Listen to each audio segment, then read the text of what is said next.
So hello everyone, চলে এসেছি আজকে আবারও আরেকটি নতুন ব্লগ এবং নতুন ভিডিও নিয়ে। তবে আজকের ভিডিওটা কিন্তু খুবই ইন্টারেস্টিং হবে। আজকে আমরা যেতে চলেছি সেই ঐতিহাসিক বাণীপুর মেলা।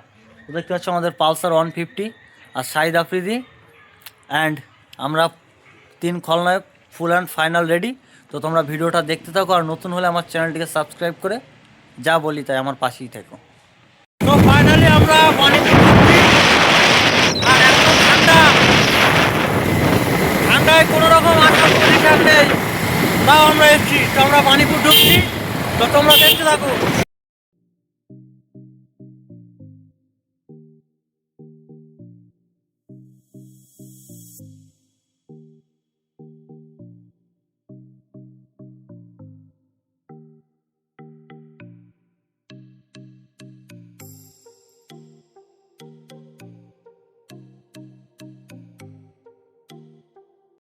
সো ফাইনালি আমরা বাণীপুর মেলাতে চলে আসলাম। এই দেখতে পাচ্ছ সব মানে দোকান পাচারি রাস্তার সাইডে আছে। তো আমরা এখন বাণীপুর মেলাতে ঢুকছি আর কি। তো দেখতে থাকো তোমরা। সো ফাইনালি তোমরা দেখতেই পাচ্ছ আমরা বাণীপুর মেলাতে অলরেডি ঢুকে গেছি এবং এইটা আমরা চাপবো, কিন্তু আমি নয়, আমার একটা বন্ধু আছে শাহিদ আফ্রিদি, সে এটা চাপবে। তো এটা চেপে সে কীরকম ফিল্ড মনে করছে সেটা তোমাদের সামনে তুলে ধরবো। আর আমার জীবনে প্রথম বাণীপুর মেলা আর এত দর্শক একসঙ্গে। তো সো অলরেডি আমার বন্ধু শাহিদ আফ্রিদি দেখতে পাচ্ছ বসে গিয়েছে এবং সেখানকার ওয়ার্করা তাকে বেল্ট বেঁধে দিচ্ছে এবং কিছু সাবধানতা তাকে মেনটেনেন্স করতে বলছে। তো এখানে প্রচুর পরিমাণে লোক আছে এবং জায়গা পাওয়াটাই অসম্ভব হয়ে দাঁড়াচ্ছে। তো চলো, আমার বন্ধু এখন চাপবে আর আমি সেটা তোমাদের সঙ্গে শেয়ার করব।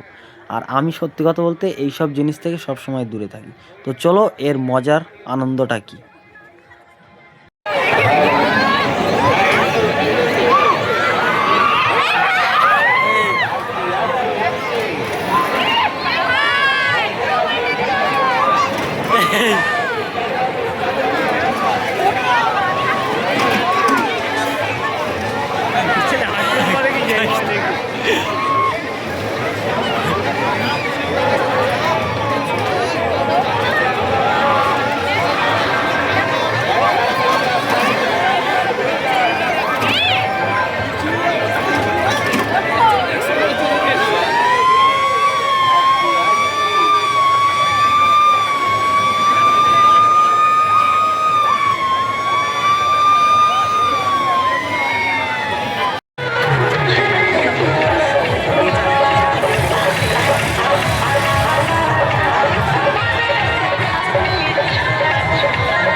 সো ফাইনালি বাণীপুর মেলাতে আমি আমার জীবনে প্রথম, আর এতক্ষণ সব কিছু তোমাদেরকে দেখালাম। তো এসো বাণীপুর মেলার কিছু ইন্ট্রো তোমাদেরকে দেখায় এবং এই মেলাটার সঙ্গে তোমাদেরকে পরিচয় করি।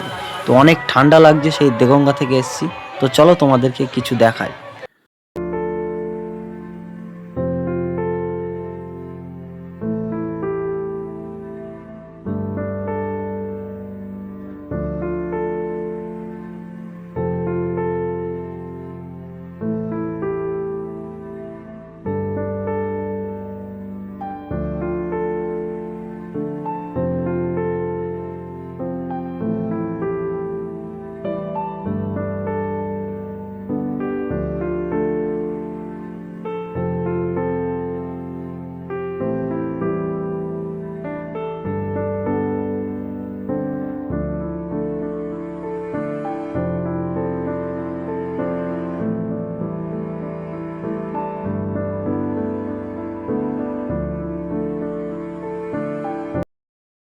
সো ফাইনালি তোমাদেরকে বাণীপুর মেলার সঙ্গে পরিচয় করিয়ে দিলাম এবং সব কিছু তোমাদেরকে ঘুরিয়ে দেখালাম। তো এখন যেটা হচ্ছে, বিশেষ করে মেয়েদের জন্য ফুচকার এত স্টল আমার লাইফে প্রথম দেখা। তো আমরাও ফুচকা খাবো বলে এখানে লাইনে দাঁড়িয়েছি এবং তার সঙ্গে তোমাদেরকেও দেখিয়ে দিচ্ছি ফুচকার দোকান এখান থেকে একদম ওই মাথা পর্যন্ত।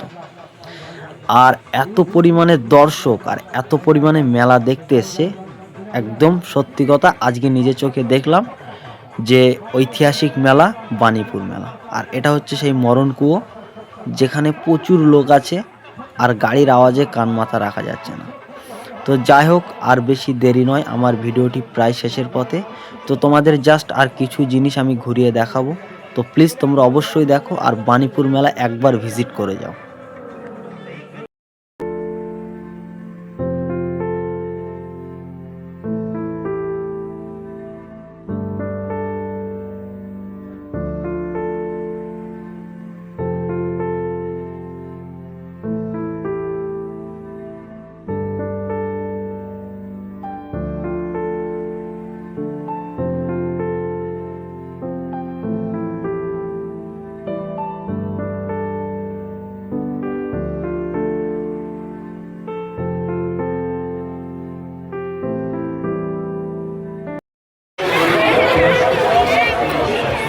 তো ফাইনালি আমরা মেলা থেকে বেরিয়ে যাব। প্রচুর রাত হয়ে গেছে। অনেকটা রাস্তা যেতে হবে।